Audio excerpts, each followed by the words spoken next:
So it's been a little bit since we did a video on the gray Corvette, and today what we're going to be doing is we're going to be pulling the gauge cluster out.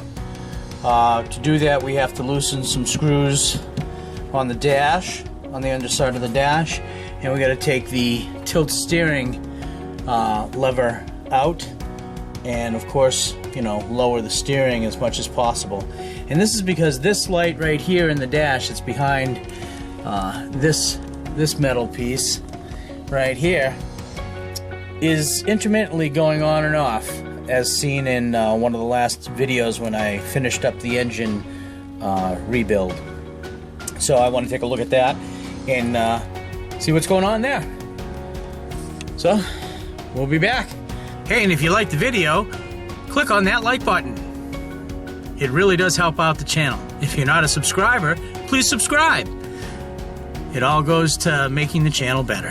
Thank you again. Oh, and if you want to be notified of new videos when they come out, click on that notification bell icon. Thank you again. All right, one of the first things we have to do in getting this out is we have to loosen the dash. And of course I'm gonna shut that off. We need to loosen the dash, and there's some screws.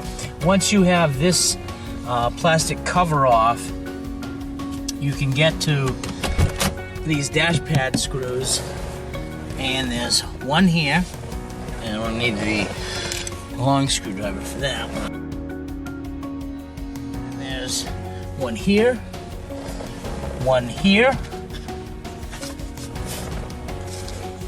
one here, one here, and you want to get those off so that you can lift the dash pad up a little bit.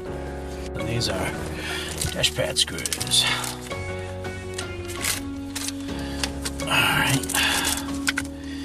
And you notice on these dash pad screws, they have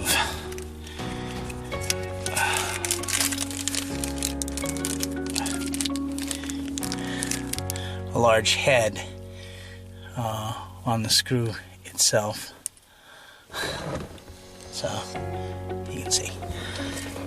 Alright, so let's get the rest of them out.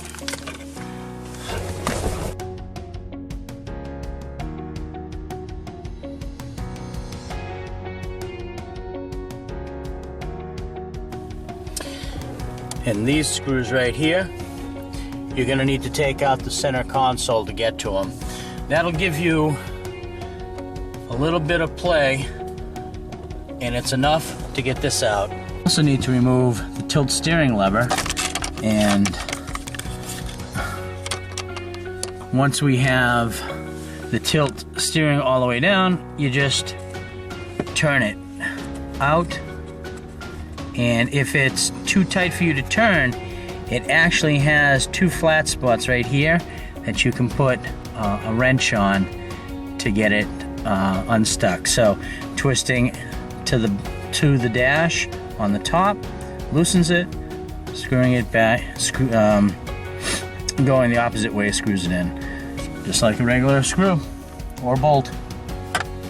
So once that's out of the way, we have to get the screws that are holding in the cluster, and there's one back there and one back there.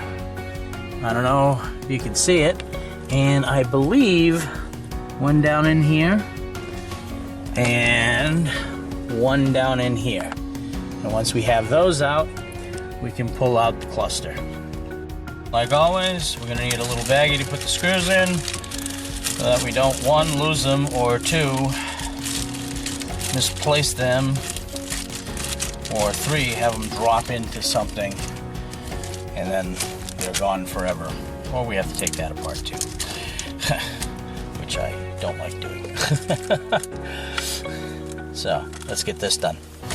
Now I've 7mm on a long extension. The only problem is they're so far in there that I worry about them dropping in there. So I have a little magnet in here, and I'm hoping that with the magnet, I can get the screw to come out.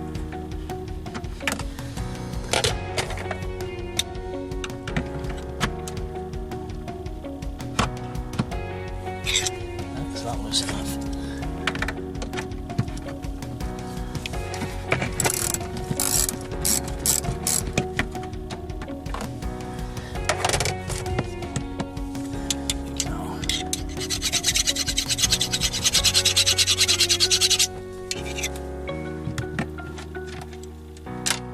Oh. And that just fell down to the floor. I'm okay with it on the floor. I don't know if I can find it. Found it. So, as you can see, 7mm.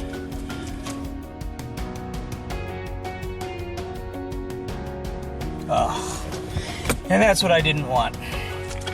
That one fell down here. In here. So I'll have to go in there and get it.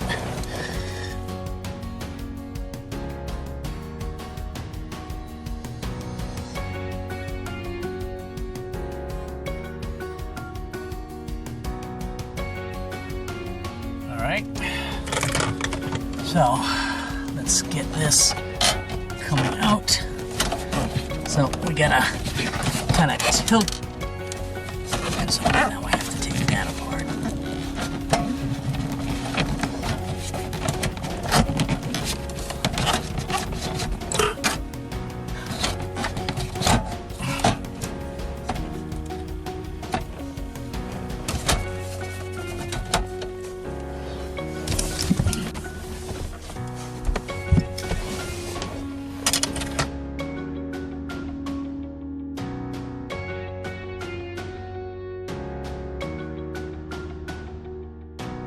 So, let's get this guy out of here. So, we need to have enough room to get to the connector in here. And I've had this out before, so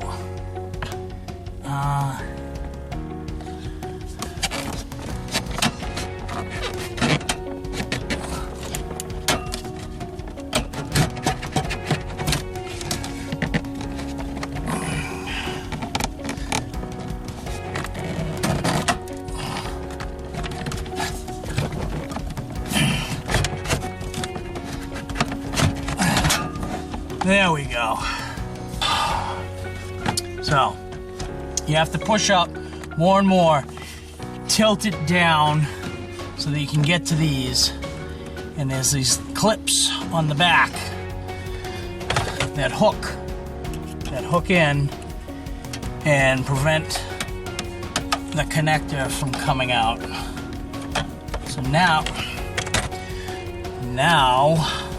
we can get the connector out and go back on our merry way. Just be very careful with these. They are fragile. Come on.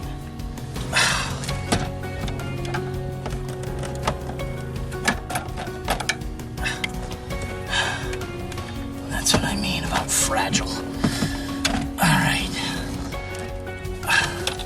There's one. We can bring this one forward and get that up. There we go. And then we can get it out.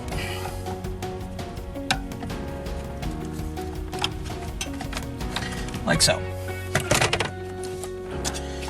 And then that comes out. So you see what I'm seeing. Right here are the connectors.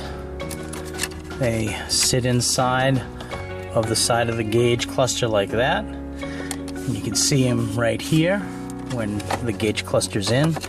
They're like about there, inside there. All right, and they plug into the side of the gauge cluster right there. So, Now it's see what's going on with that. And to do that, we're going to start on the bottom, in the back, and take it all apart, bit by bit. And boy, is it fun.